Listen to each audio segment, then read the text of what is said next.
করছে, তাকে গালিগালাজ করছে, অশ্রাব্য ভাষা ব্যবহার করছে, এবং এটার আমরা কিন্তু কোনো প্রতিবাদ দেখলাম না।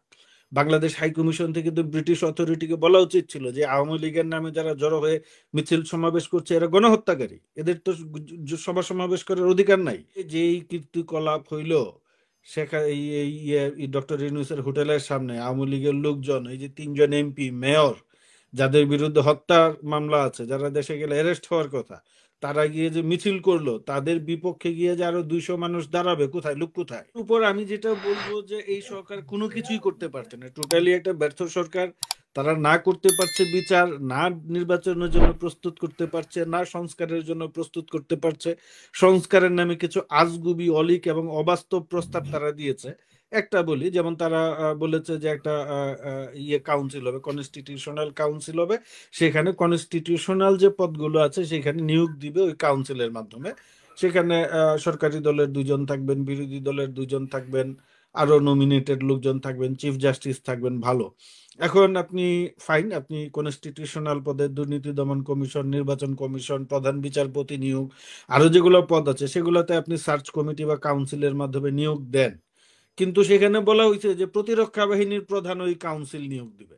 এখন প্রতিরক্ষা বাহিনীর প্রধান তো কনস্টিটিউশনাল পদ না, আপনাকে হুম। এগুলা বুঝতে হবে।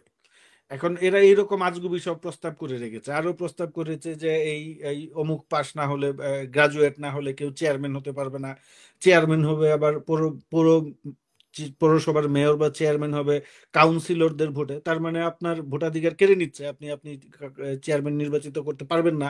সেক্ষেত্রে আপনি যদি চেয়ারম্যান হতে চান, ধরেন আপনার পৌরসভায় 30টা কাউন্সিলর আছে, আপনি 16 জন কাউন্সিলরকে কিনে ফেললেই কিন্তু আপনি চেয়ারম্যান হয়ে যাবেন। সেটা আপনার হুম। আরো ভোট বেচা কেনার আপনার খরচ কমিয়ে দিল, আরো সোজা করে দিল। আগে ধরেন আপনি 10 লাখ ভোটারকে ম্যানেজ করতে হতো, এখন 30 জনকে ম্যানেজ করলে হয়ে যাবেন। যে এইরকম সব হাস্যকর এবং অবাস্তব কর্মকাণ্ড করেছে, যার প্রভাব বা প্রতিফলন কিন্তু আমরা এই বিলেত সফরেও দেখলাম।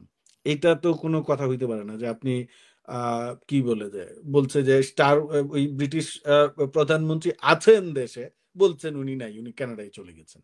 এটা মানে আপনি কোন পর্যায়ের দায়িত্বশীল আচরণ বলে মনে করেন রাষ্ট্রের পর্যায় থেকে? এবং আরো যেটা আমরা আরেকটা জিনিস দেখলাম, যে ডক্টর ইউনূস সেখানে গেলেন, সেইখানে এই যে গণহত্যাকারী আওয়ামী লীগের লোকজন জড়ো হয়ে তার বিরুদ্ধে মিছিল করছে, তাকে গালিগালাজ করছে, অশ্রাব্য ভাষা ব্যবহার করছে, এবং এটার আমরা কিন্তু কোনো প্রতিবাদ দেখলাম না। বাংলাদেশ হাই কমিশন থেকে তো ব্রিটিশ অথরিটিকে বলা উচিত ছিল যে আওয়ামী লীগের নামে যারা জড়ো হয়ে মিছিল সমাবেশ করছে এরা গণহত্যাকারী, এদের তো সভা সমাবেশ করার অধিকার নাই। ব্রিটিশরা হুম। কি নাৎসিদেরকে এই এই লন্ডনে মিছিল সমাবেশ করার অনুমতি দিবে? তো নাৎসিরাও তো আপনার কিন্তু আমরা গণহত্যাকারী। তো দেখলাম যে বেশ কয়েকদিন থেকে, শুধু একদিন না, হ্যাঁ, মানে টানা কয়েকদিন ধরেই টানা হচ্ছে। তারা কর্মসূচি পালন করে এখন যাচ্ছে। এখন এই এই সরকার যে এইটা যে আপনার আটকাবে, সেই এই সরকার যে বলবে আমাদের হাই কমিশন থেকে, বা ধরেন সরকারের দায়িত্বশীলরা যে ব্রিটিশ অথরিটিকে বলবে যে এটা এরা যেন সংঘবদ্ধ হতে না পারে, মিছিল করতে না পারে, কারণ এরা হচ্ছে মানবতা বিরোধী শক্তি, এরা গণহত্যা, মাস কিলিং এর সঙ্গে জড়িত। ওইখানে 3 জন এমপি আছেন যাদের বিরুদ্ধে হত্যা মামলার অভিযোগ আছে, তারা গিয়ে মিছিল করছে। কারণ সেই ক্যাপাসিটি, যোগ্যতা এবং সৎ সাহস এই সরকারের নাই তো। এই হুম। সরকার তো ধরেন এখন যে বলবে সেই এবং এটা তো একটা জনবিচ্ছিন্ন সরকারে পরিণত হয়েছে। আমি খোলাখুলি ভাবেই বলি, এনসিপি আর জামাতের উপর নির্ভর করে তো সরকার চলতে পারবে না, টিকতে পারবে না। কই এই এনসিপি জামাতের লোকজন কই লন্ডনে? আওয়ামী লীগের কিন্তু লোকজনকে আটকাইতে পারছে? প্রবাসীরা ছিল, এনসিপি আর জামাত না তো, লন্ডনে তো না না প্রবাসী, না, আপনি প্রবাসী এই বাঙালিরা। এনসিপি আর জামাত, এই যে সরকারের যে মানে মূলত আমরা যদি সাদা চোখে দেখি, বিএনপির সঙ্গে সরকারের একটা দূরত্ব তৈরি হয়েছে নির্বাচন নিয়ে।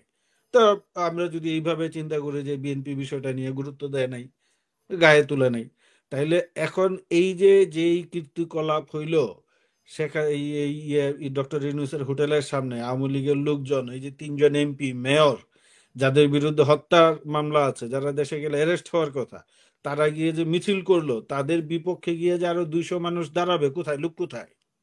আমি তো দেখলাম না। আলতাবাড়ি টানা পার্কে 3 দিন অনেক ধরে লোক আওয়ামী হয়েছে, লীগের মানে লোকজন হোটেলের মিছিল সামনে করে সেদিন যাচ্ছে, সকালে। সমাবেশ করে যাচ্ছে। আমি তো সেটার কোনো প্রতিবাদ দেখলাম না। আমি তো ভিডিও দেখেছি, লাইভ দেখেছি। সেখানে আমি তো দেখলাম না যে 10 জন মানুষ গিয়ে বলতেছে যে তুমি কিলার, তুমি খুনি, তুমি এখানে কি চাও। এটা এটা এটা তো আপনার ব্রিটিশ হোম মিনিস্ট্রিতে জানাইলেই হইতো। জুলাই আগস্টের যে ইভিডেন্স আছে, আপনি সেই প্রমাণ দিয়ে তাদেরকে যদি বলতেন যে এরা হইল সেই, তাহলে তো আমার ধারণা ব্রিটিশ সরকার তাদেরকে অনুমতি দিবে না।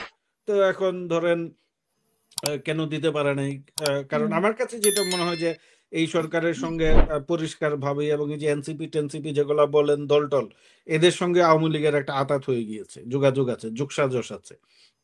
নাহলে এটা কিভাবে কি করে সম্ভব, আমার কাছে তো বোঝা আসে না এই বিষয়গুলো।